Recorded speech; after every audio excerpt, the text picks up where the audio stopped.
Oh, look it! I got my Wi-Fi fixed so I can actually do live streams now. It's so good. What's going on, Facebooks? I got the whole like day after like makeup status going on, but I don't care because I was so excited. So I rearranged all the furniture in my basement. And now instead of sitting at a really nice table, I'm sitting on my meditation cushion. You know, it is pretty, but and I'm using my hot pink chair like for my desk. So anyway, that's cool. So I want to know if you have ever experienced shame around your body. And I mean anything from you've had an injury, and let's say you're a 5-star athlete, but because of your injury, you aren't able to do either the sport that you do, or you're not able to perform at the level that you normally perform. And I just want to know, how did you feel? How did you feel? Did you feel somehow that you were a failure? Did you feel shame around, oh, way to go, body, like, why are you doing this to me? That's one way that this can show up. Have you ever been made fun of for what you choose to eat? I mean, this is a huge one.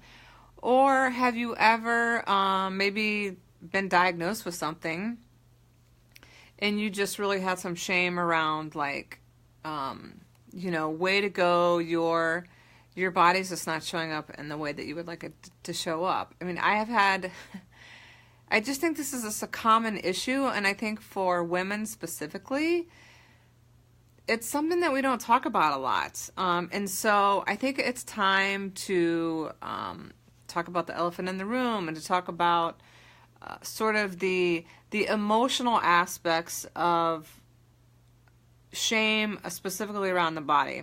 I mean, we could talk for days and days and days and days about body shaming and all the things.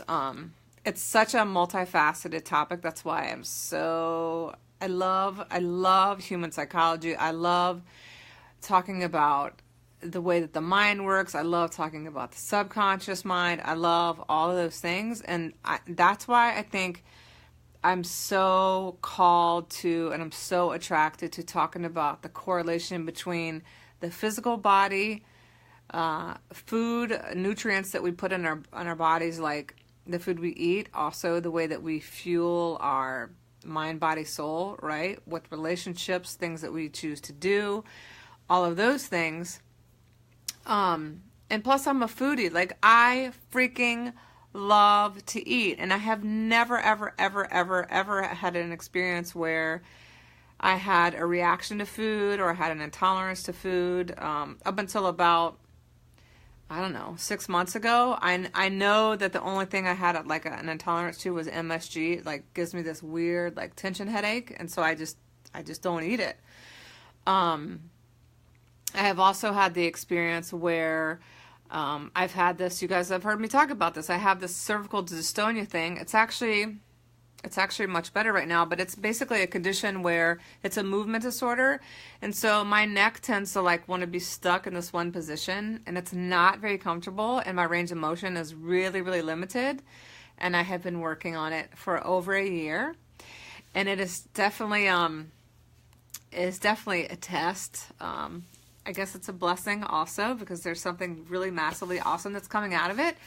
But I'll tell you, there have been so many times where I was like, dude, like beating up my body or being angry at it because it's not performing in the way that it normally does, or that I want it to, or the vain aspect of it, of like, oh my God, I look different. Like, people can tell there's something wrong with me, or I don't feel whole, I don't feel complete, or I don't feel healed, or whatever. Like, there's so many layers of this. And so I just want to talk about it. And recently I had another experience with my physical health where there's definitely some imbalances going on with my hormones. I can't see who's on here. Anyway, comment if you're on here so I can see. Let me see. What's up, Andrew? Um, I recently had an experience that got my attention, and that's the other thing I'd like to talk about with, I love to talk about mindful eating. So many people have no idea, if you have issues with food, and I mean like maybe you're an emotional eater, that it's never ever about the food, right? It's about the underlying feeling. Maybe it's sadness, maybe it's boredom, maybe it's stress, maybe it's despair. Any There's a myriad of emotions, right, that can drive us towards something like food for comfort. I mean, everything we do is like centered around eating and drinking. Isn't that interesting? So anyway, I recently had another health situation where I am forced to look at the foods I'm eating. And so right now I'm exploring not eating gluten.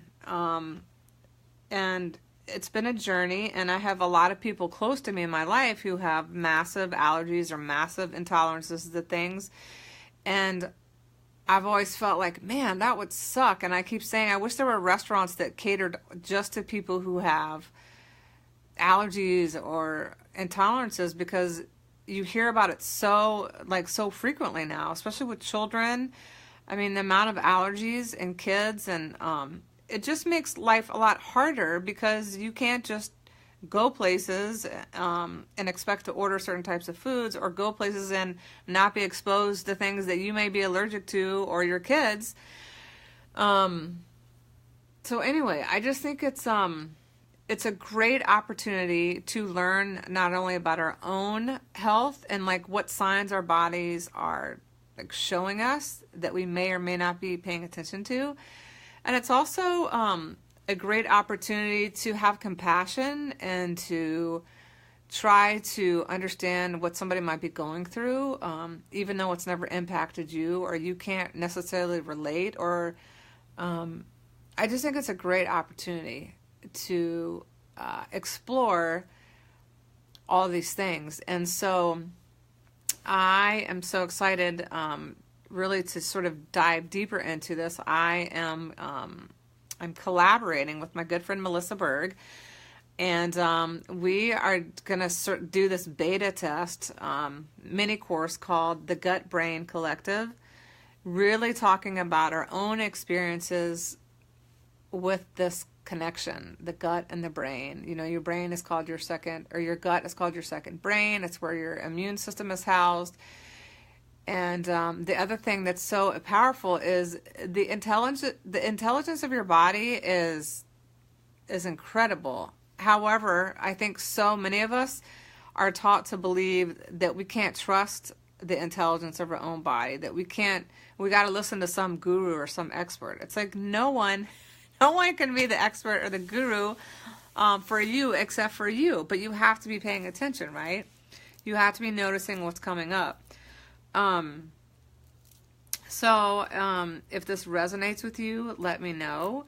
If you have ever been, what's up, Layla? If you have ever, had shame about your body, whether it's like the way it's, for physical reasons, like you're not able to do a certain thing that you used to be able to do, or, you didn't, body image stuff. I mean, whatever. Most women have that because of the whole,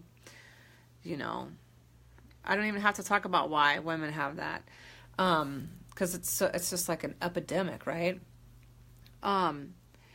But this is really I just want to start the dialogue with this course that Melissa and I are doing about talking about the things, talking about the emotions, talking about how crappy it feels when you go somewhere. Maybe you're going to a party, or you're going to a conference for your profession, and you have very specific nutritional needs, and even though you have stated those needs clearly, something doesn't get communicated, it doesn't work out. And so instead of enjoying yourself at this conference or this luncheon or this dinner or breakfast or whatever it is, you're a little bit panicked because you know that if you eat what's being offered, you're going to get super sick, or, you're going to have a headache for 7 days. And so it's really important to validate those things, and also to talk about, well, how can we make things better? How can we demand that when we ask for something,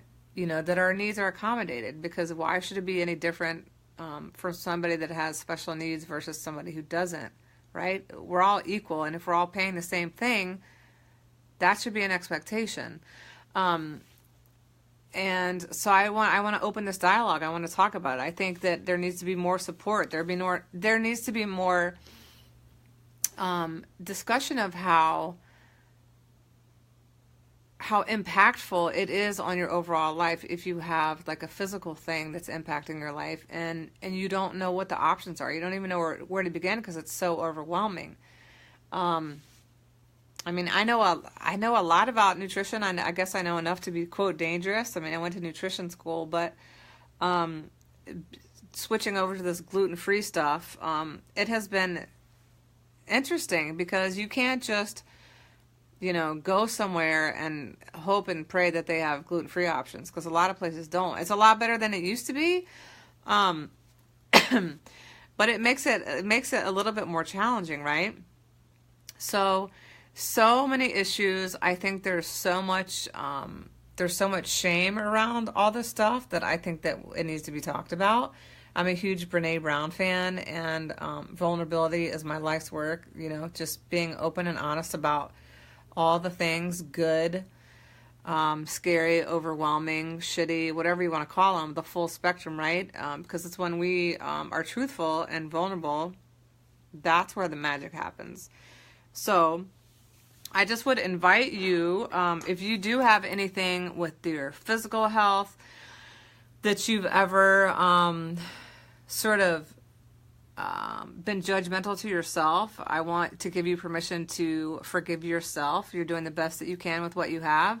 I would invite you to talk about the vibes, the way that you feel because of this certain circumstance, whether it's a physical thing, whether it's having to eat certain types of foods and not having access to that, or feeling like a burden, to getting very angry when you have to explain yourself, or getting upset because people are like bullying you or making fun of you because you have to eat a certain way. I just want to give you permission, that your feelings matter and that they should be validated. And so anyway, we're going to start this course. It's called the Gut Brain Collective. It's a beta test course. It's basically a mini series. It's 4 modules. It's all going to be online, but we're doing 3 weeks of free live streams on Facebook. So we'll be hopping in here tomorrow. That'll be our kickoff, and we're really going to talk about this whole thing around judgment. Not only for the person who themselves has something, let's say you have celiac or something and you have to eat in a certain way. It's about sort of talking about those feelings. Have you felt judged because you have to manage this? And also from the other perspective, if your loved one has a condition, it could be diabetes, it could be heart disease, whatever it is, like having some compassion, like put yourself in the other person's shoes, right? What do you think it feels like that you can't just go wherever you want and eat whatever you want, or you're going to be impacted significantly by it? Like, what do you think that burden must be like? Like, put yourself in the other person's perspective. So it's really just a very frank discussion, dialogue about what is that like for you if you suffer from these things, or if you have family members who suffer from that. Hi to everybody who's online. Sure, that would be great, Andrew. That would be awesome, because I know that a lot of nurses. Hey, Proska. Yeah, so many people have intolerances. Okay, see, this is what I'm talking about. Yes. There is so much, and hey Amelia, thanks for joining. And this is the point that I really want to drive home. Of course, it's kind of like sometimes we preach to the choir, right? The people who need to hear the message the most aren't really the ones tuning in. However, if we can educate people because the people that are experiencing it, right, the ones that do have intolerances or celiac, or it doesn't matter the condition, but it's the fact that I wish there was more of a space for healing, because the way that we heal, right, is we talk about what does this disease mean to me, or what does this circumstance mean to me. But I'm really into helping people come from a place of what is the opportunity. I will keep you updated. Thanks, Andrew. That's so sweet of you. How can we shift from a place of living from necessity to a place of opportunity? So the reason Melissa and I want to do this is because I'll speak for her just until we get on our group thing tomorrow on the Facebook Lives, but I'm talking, she has had years and years and years and years of struggling and suffering and trying to find the answers. And the other thing we're going to talk about in this sort of beta series class is that we often don't trust our own inner wisdom, right? And this happened to me recently, and this is why this is all like coming to a head, is because I have been fairly healthy my whole entire life. I've had things come up like the cervical dystonia that came out of nowhere. But I know it's an energetic thing and it's a mechanical thing. So all mixed together, it's like the perfect storm for me to be like, oh, what's going on in my life that I need to address? What's going on in my life that I need to take a little bit more, a closer look at, right? Do I need to change something? What am I doubting about myself? And the other thing is, like, we're so distracted from our own stuff that we ignore the signs, we ignore the symptoms. And then when we do start to notice them or share them, and we go to providers because we think that we're going to an expert to help us heal, it's like they think we're crazy. Or they cause us to doubt our own truth or our own, what we're witnessing within ourselves. I know it's no joke, seriously. Like, I'm pretty good right now, but I have been working on this for a year, and it has been a great blessing in my life because it's allowed me to help other people that might be struggling with the same situation. But it's like, it's all the things, right? It's the shame, it's the fear, you can't tell anybody because they're going to make fun of you. There are not a lot of options. So this course and all the stuff that's going to be free on the live streams is about talking about the elephant in the room. It's about talking about how crappy it feels that you feel somehow that you know it's like your fault or you're to blame. There's no place for shame. There's no place for judgment. There's no place for beating ourselves up.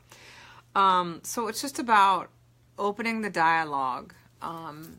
Talking about how shitty it feels, talking about how good it feels to be supported and to have hope and to have faith and to believe that it will get better, and that as long as we continue to talk about it and we provide resources, right, that as a collective we're so much more powerful than if we just, keep our mouth shut or we hide alone in shame and isolation, which is so common when we have something that we don't know who to talk to about it. Yeah, I had an incident recently. I went to 2 different providers, and it was like, oh, yeah, blah, blah, blah. And I still wasn't getting better. And then I had this, basically, I ruptured an ovarian cyst. I have never had anything like that happen to me. But I'll tell you right now, it got my attention. And again, it caused me to look inward. Like, what do I need to look at? Like, what is this really about? And so part of it is looking at the nutrition, right? Maybe I need to go gluten-free. Yes.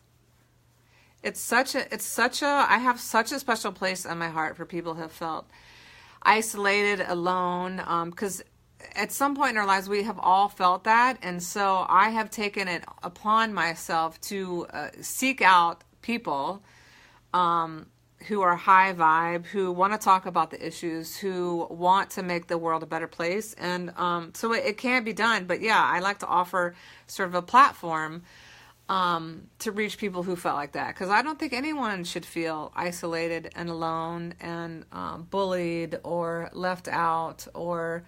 and I'm an empath, so like I am very sensitive. So I love this topic.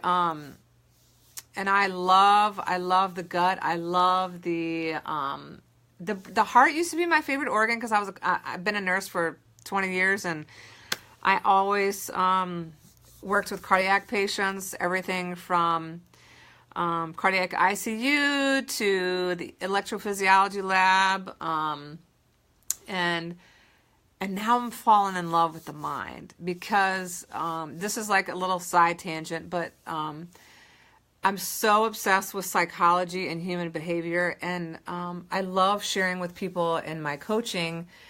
Nothing happens on the conscious level that is causing the grief, the barrier, the struggles. Those are things that are happening on the subconscious level.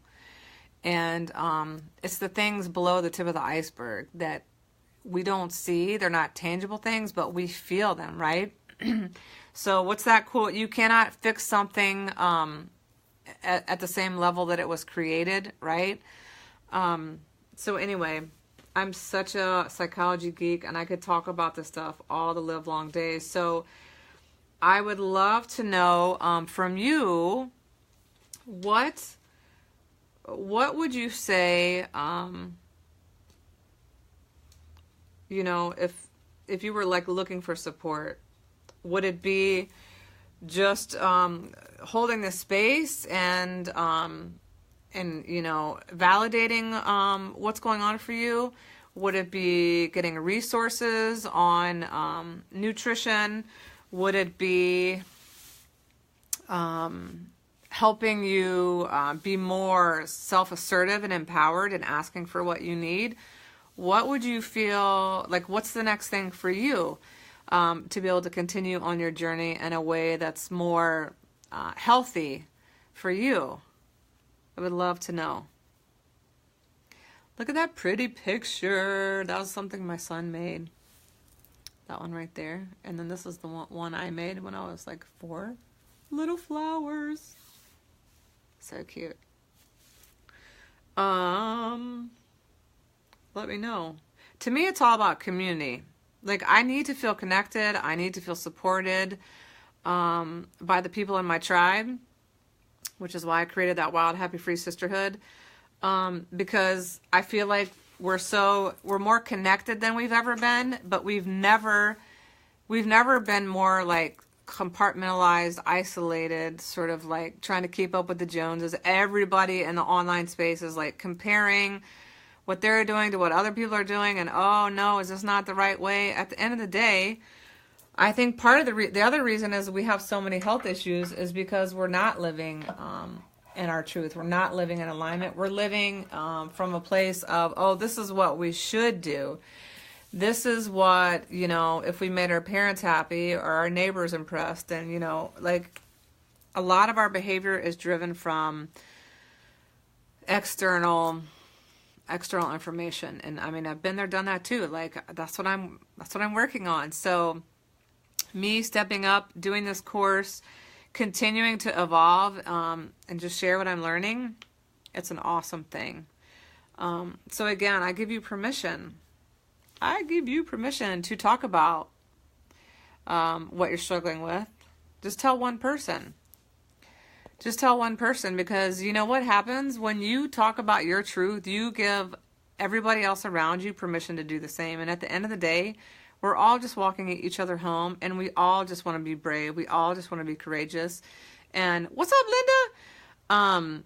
We're so much more alike than we are different. But sometimes it just takes one person, right? Speaking up. It takes one person, like, being bold and just like going for it and saying something. But here's the thing, I'm not a mind reader, and I bet you aren't either. So unless you tell me what's on your mind, I mean, I can make assumptions, but I don't make assumptions anymore because that got me in trouble.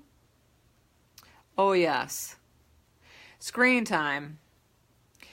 Another thing that I'm obsessed with is sleep hygiene, and how, sleep is another thing on our to-do list, frankly. And I think his name was Rubin.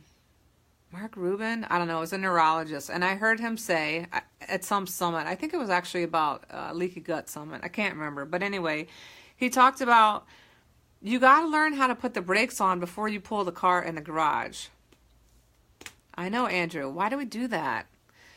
I guess because it's scary, right? It's scary to be like, excuse me, has anyone else suffered with this? But it's kind of easy for me because I'm fairly outspoken. But for a lot of people, it's not that easy. So I'm just giving you permission to speak out, right? About whatever it is in a respectful way, obviously. But I love this idea of you have to prepare the body. That quote about you got to learn how to put on the brakes before you pull in the garage, right? You can't pull in the garage going full speed or you'll run into the wall. We have this expectation. Oh yeah, that is hell in the body. That is hell in the body. That working the night shift. Man, that is hard. I couldn't stand working the night shift. I always felt sick around 3 a.m. no matter what. That can be a little bit of a challenge. But I love this idea of thinking about preparing the body to sleep. Like there's some nurses in this group, like being working with patients and all the technology and the extremely low frequencies from all that stuff in a hospital environment or a clinic or whatever, or even in a corporate job. All the computers, all that stimulation of the brain. We just take it for granted because that's just what we we're scrolling Facebook or we're wherever we're doing that. It's got a screen, right? Because that's part of our existence. And then we, rush through dinner or we do our things or we get our kids to all their events or whatever. And then we get in the bed and we turn out the light. It's like your body is not prepared for sleep. Just like if you're going to, for certain rituals that different people have based on your faith or whatever, you can't just not practice your cello and then expect to go do your performance and for it to go really well, right? You have to prep the mind, you have to prep the body, you have to do the practice. So doing things to help de-stimulate the mind and the body, whether that's journaling, meditating, taking a salt bath, all those things. Okay, I'm not sure what's going on with my child. But anyway, so I just want to thank you for your time and your energy because I know that your time is very valuable. So thanks for hopping on here with me. And I would love more feedback, more comments, things that you would be helpful in terms of this whole gut-brain connection collective that we're going to be offering. Melissa Berg and I are going to be offering. It just lights me up to talk about it, to be able to give people hope, so that you don't have to suffer in silence. That's just ridiculous. Ain't nobody got time for that. So thank you for your time. I'm so glad that my Wi-Fi works. Let me just share this tip with you, pro tip, because we struggled with crappy Wi-Fi for freaking ever. We have a 2-story house. We have a brick house, and for some reason, my son's room that's over the garage. Oh, you're welcome. Thanks, Proska. So he was having the hardest time with Wi-Fi and all the things, and so the cable guy said to us at the last visit, he goes, you know what you should do? You should get, let's see, what did I get the words mixed up? Modem and router. Basically, we bought this little 3-pack. It's a Google brand. Where we plug one unit into our actual cable, our hardwired modem, and then the other 2 are just separate places in our house. So now there's no places in the house where there's no Wi-Fi connection. And one of the biggest 2 big reasons, my son has to have internet connection to do his homework. He's an 8th grader. And then I have to be able to do live streams on the Facebooks, y'all. Come on. So now I can do live streams and it doesn't say, you have a crappy connection. So that's just a pro tip. If you need Wi-Fi in your house, I call it Wi-Fi. It makes my son crazy. But anyway, if you need Wi-Fi and a good connection, even though, we are promoting less screen time, but it does serve a role, and it is a way to connect and talk about these really important things and how to be, how can we have opportunity with this? I use it only for good. I don't have any time. I don't have any energetic match for anything that is low vibe, negative, whatever. I just don't have any space in my life for that because I got stuff to do, impact to make. So thank you for your time. Thank you for your energy. Keep, join us here starting tomorrow at 5 o'clock Central for our first live stream with Melissa. It's going to be awesome. But in the meantime, keep speaking up for yourself and demanding what it is that you need in a respectful way. All right? Peace out. Bye, y'all.